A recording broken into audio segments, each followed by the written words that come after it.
नमस्कार मंडळी, चला तर मी आज मस्त अशी वाटाणा बटाट्याची भाजी बनवलेली आहे। तर एकदम साधी सोपी पद्धत आहे। व्हिडिओला स्किप न करता व्हिडिओ शेवटपर्यंत पहा। भाजी बघताच पटकन अशी खाऊ वाटणारी अशी रेसिपी आहे। चला तर मग सुरुवात करूया। तर इथे मी गॅसवरती एक मोठा पॅन ठेवून त्यामध्ये 2 चमचे तेल घातलं। त्यानंतर तेल छान कडकडीत तापल्यानंतर मी अर्धा चमचा जिरं घातलं। जिरे तडतडल्यानंतर यामध्ये मीडियम साइजचे 2 बारीक चिरलेले कांदे घातले आणि त्यानंतर अर्धा मोठ्या साइजचा टोमॅटो घातलं।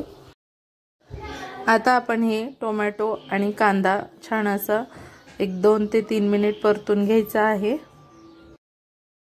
तर टोमॅटो छान असं परतून घेतलं, कांदाही छान परतलेला आहे। आता यामध्ये घालायचे इथे मी खोबरं वाटलेलं आहे सुक्क, त्यामध्ये मी अगदी थोडे कच्चे मसाले घातलेले आहेत। तर 2 लवंगा, 2 काळी मिरी आणि 1 तमालपत्र व छोटा दालचिनीचा तुकडा अगदी थोडं घातलेला आहे हे कच्चा मसाला।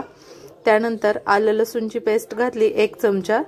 आता हे छान असं आपण मसाले परतून घेऊयात आणि आता यामध्ये घालायचे 2 चमचे धना पावडर आणि अर्धा चमचा हळद।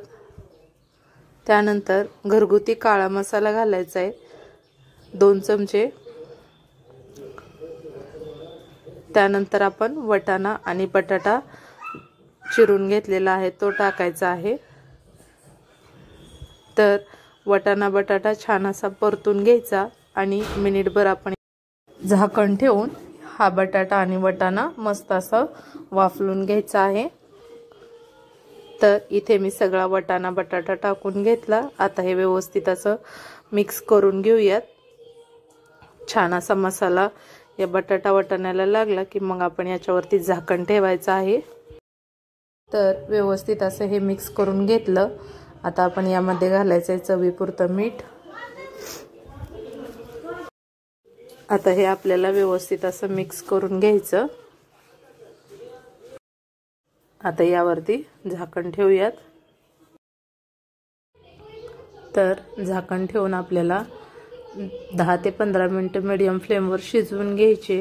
तर इथे मी अगोदर पाणी ओतण्याच्या अगोदर 1 मिनिटभर मी याला वाफवून घेतलं। आता आपण यामध्ये साधारण पाऊण ग्लास पाणी घातलेलं आहे। तर अगोदर वतलं, त्यानंतर थोडंसं कमी वाटलं म्हणून अजून थोडं टाकलेलं आहे। तर पाणी घालून मस्त असं मी हे मिक्स करून घेतलं। आता आपण याच्यावरती झाकण ठेवून छान अशी 15 मिनिटं शिजवून घेऊयात। तर 5 मिनिटांनंतर मी परत झाकण उघडून भाजी शिजत असताना एकदा हलवून घेतली म्हणजे की खाली लागणार नाही यामुळे। आता आपण याच्यावरती झाकण ठेवून अजून 10 मिनिट आपल्याला ही भाजी शिजवून घ्यायची आहे। तर इथे मी मधून एकदा झाकण काढून 2 चमचे भाजलेल्या शेंगदाण्याचा कूट घातला। याने छान असं भाजीला टेक्स्चर येतं। तर कूट घातल्यानंतर व्यवस्थित अशी हलवून घेतली। आता आपण याच्यावरती झाकण ठेवून अजून 10 मिनिट आपण शिजवून घेऊयात। तर मस्त असा सुगंध पसरलेला आहे, खूप छान झालेली आहे भाजी। तर झाकण ठेवलेलं आहे। आता आपण ही भाजी एकदा हलवून घेऊयात आणि गॅस बंद करूयात। तर अशा प्रकारे आपली ही भाजी रेडी झालेली आहे। आता यामध्ये घालायची थोडीशी कोथिंबीर। चला तर मग तुम्हाला हा व्हिडिओ कसा वाटला आणि आवडला असेल तर माझ्या चॅनलला लाईक, शेअर, सबस्क्राईब करायला विसरू नका। चला तर मग पुन्हा भेटूया अशाच एका नवीन व्हिडिओमध्ये। तोपर्यंत बाय बाय। श्री स्वामी समर्थ।